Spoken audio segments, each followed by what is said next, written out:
Hi everyone, welcome back. This is Lynn Hordisky with Busy Mom Meals, and we're gonna do the second half of our dinner.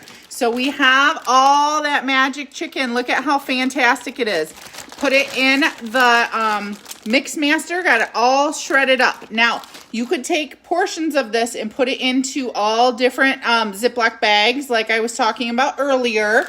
But this, I just, for convenience, threw it all in here. Now, one thing I do suggest is taking some of the chicken stock and throwing it in here just to keep your chicken moist. So what I did over here is I made our potato cheddar soup. So all you do is add water to this and let it simmer for about 30 minutes, okay? Then I did a steam bag of mixed vegetables, so I'm gonna throw these in there. And I'm gonna put 2 cups of that magic chicken, or a couple handfuls, just whatever kind of looks good. So we're gonna put the veggies in here. I'll stir that up a little bit. Can you guys see? Oh, here. Can you see this yummy, yummy soup? Now, you could do that just as is, and you can serve this as a soup. Or, I've got some pie crust ready, and I have a friend who had surgery, and I thought, oh, what nicer thing to send to her than a little chicken pot pie, very cozy comfort. So I put about 2 cups of chicken in there. Now, if this was all cold, you could let it continue to simmer, but it's all, well, the chicken wasn't super warm because I pulled it out of the fridge.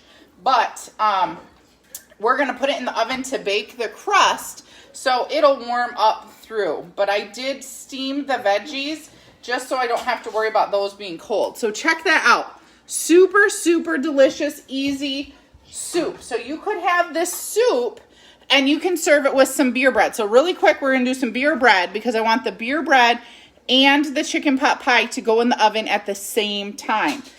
Really, really quite convenient. And they're going to take the same amount of time because I'm going to use our silicone bar pan.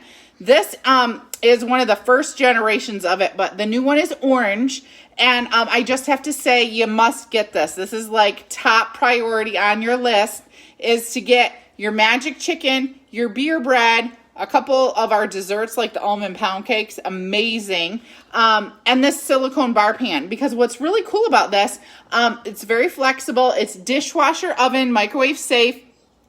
You can make your beer bread right in here. You can make any of your desserts right in here. You could make little mini chicken pot pies if you wanted to and put the soup down and then put a little dollop of beer bread on top of it, or a biscuit, or a little, cut out some pie crust and stick it on. I do little mini meatloaves in here, but when they're all done cooking, you just pop it right out. You do not have to put any oil or anything in here, so that is going to make it easier. And the cooking time takes beer bread from about 50 minutes down to 35 or so. So I have a can of beer right here. So this is how you make beer bread. If you've never had beer bread before, it is our #1 selling product, kind of what we're known for. In less than an hour, you have a fresh loaf of bread. You could put this right in a loaf pan. But like I said, I am going to put it in this little thing because if I'm doing soup or if I'm doing chicken pot pie, we kind of want a little loaf of bread that we can kind of break apart and dip in the sauce or the soup. And I did not cut that all the way through. So this is our beer bread. It does not come in gluten-free. I'm sorry. People ask that all the time. We used to have a gluten-free beer bread and it did not sell enough to keep it in our warehouse. So, hi Karen, thanks for watching. So all I'm going to do is take a fork and I'm going to stir this beer bread with that beer. And that is it. You just stir it with a fork, pop it in the oven, and you've got this amazing bread. And don't worry about the kiddos. The alcohol will cook out while it's cooking. My kids love beer bread.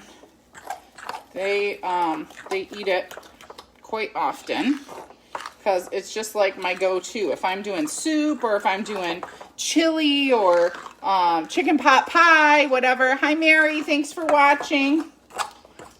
Okay. And then what I usually do is you can take like a cookie scoop, or I just take a little spatula and I'm going to just put it right inside these little silicone bar pan. And then you can pop that in the oven. Now, my favorite part about beer bread is the crispy edges. And that's what I love, that this silicone bar pan is going to make crispy edges on the top of each of these little beer breads. And an option is for you to put 3 tablespoons of butter on the top of your beer bread. That does help it to get a little crispier topping. And I do love putting that on there. I use salted butter. It does make it, in my opinion, taste even better, but it is totally optional. Sometimes I don't bother with it. Sometimes, I might be out of butter and I don't do that. So that's okay.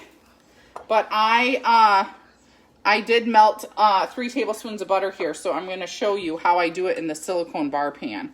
I usually just take a spoon or a spatula like this and I just kind of drizzle it on. But this is going to make those, really, really cute. And I'll show you a picture when I'm done. I'll pop a picture in the comments when I'm done. But it's really very, very simple. The one thing that I do also do with this silicone bar pan is I will take the chicken stock that is left over from my magic chicken and I will put it in the silicone bar pan. Each of these is about 1/3 of a cup. So you can put that, you can put the chicken stock right in the silicone bar pan, and then I put it on a cookie sheet and I throw it in the freezer. That way I can have frozen ice cubes of chicken stock. That is done. I'm going to quick wash my hands. So then I would have chicken stock in little ice cubes. Then if I need chicken stock, I can simply just pop out a couple of those ice cubes and put them in whatever recipe I'm doing. So I have my butter here. You can do a couple things. I usually just take a spoon and I just kind of drizzle a little bit of butter on each of these. Because like I said, I think the salted butter just makes it super yummy. But if you're watching what you're doing and you don't want to have the butter, you don't have to have the butter. And it looks like I'm running out, so I might not do butter on all of them. I might be able to scoop it in. A little bit there, a little more. There we go. Okay, so I'm going to pop these in the oven as well. So these are going to go for 35 minutes. And then the chicken pot pie is probably going to go for 35 minutes. So what I'm going to do very easily, I'm going to take my, look at this. Look at how creamy and delicious this is. I just fill my pie crust. Can you guys see this? Look at how amazing this is. Now, you're using 6 cups of water in that. So you're thinking, okay, 6 cups of soup. But then you're going to be putting in the chicken and the vegetables. So you're adding another probably 4 cups worth of stuff. So I kind of eyeball it, but I try to kind of split it evenly. Or, if you have somebody in your family who's watching their carbs and you don't want to pie crust, you could very easily just serve them some soup.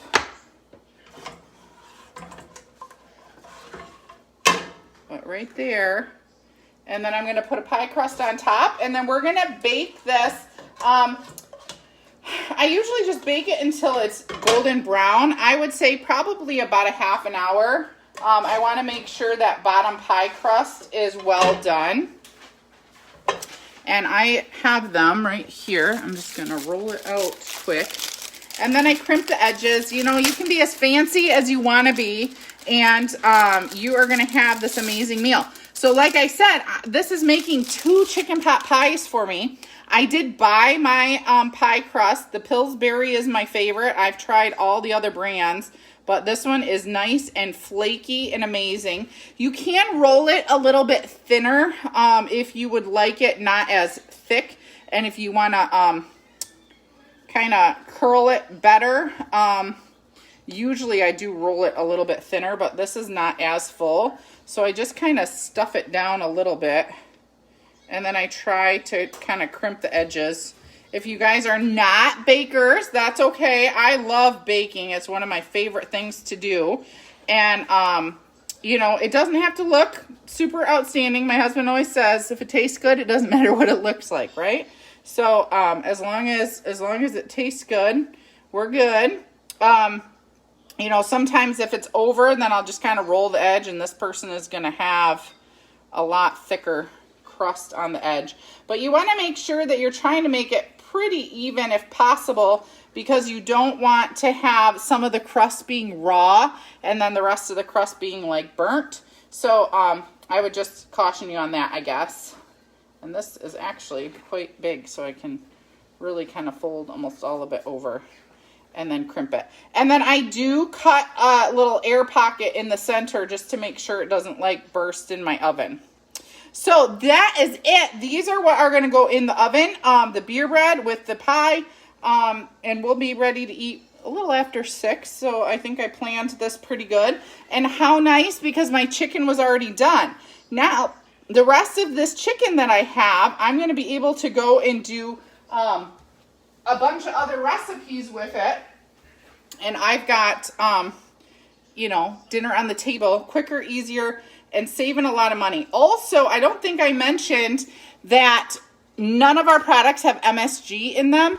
So it is going to be a lot healthier for you to make chicken pot pie this way. Super easy, very healthy compared to doing like one of the Marie Callender's or something in the freezer section at Meijer. So right there, we have a chicken pot pie. We got some beer bread ready to go in the oven. If you guys have any questions, please let me know. This is Lynn Hordisky with Busy Mom Meals. Have a great dinner. Bye-bye.